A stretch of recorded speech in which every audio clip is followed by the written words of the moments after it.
Hello, chemistry class. It's Mr. Ng. It is April 16th, so it's been about a little bit more than a week since we last talked, and a lot has changed. I really wanted to talk about how the grading policy for the district has changed, so let's dig right into it. Here, there are basically a couple of big changes. Number one, if you look at your grade book, here, I'll show you.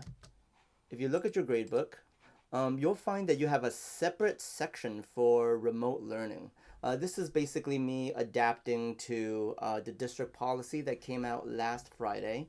Last Friday, the district said that basically your grade before quarantine is the lowest it can be, and that's great. And then they added on that if you do 80% of the work with a C average, you get a one grade boost. So for me, that was very difficult to handle in Aries in the same grade book. So my solution was to make a separate grade book. Look, and if you go in there, a lot of it is updated already, and many of you have been really on top of it, and you've been doing great. So I really appreciate that. For those of you who like you didn't even know about this policy and you want to take advantage of the one grade boost, go for it.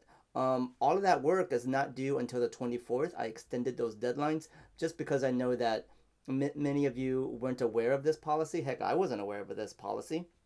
It came out last Friday, right? So, again, basically, your grade cannot go any lower than what it is in your regular grade book. And if you go into the remote learning grade book and you do 80% of the work with a C average, you get a one grade boost.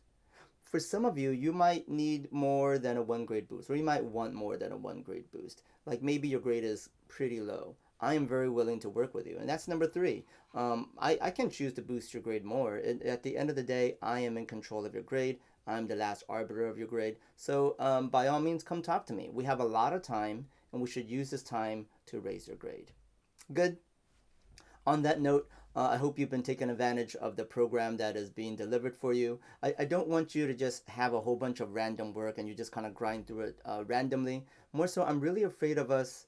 Okay, real talk, the answer keys for a lot of these worksheets are online, right? The Pogo sheets and all of that. And all of these molarity questions, there's a very easy way for you to get it from your friends or from the internet. So I really want us to focus on real, authentic work. So there's a couple of assignments that I really want you to focus on. Last week I asked you to do a video of yourself doing that molarity math.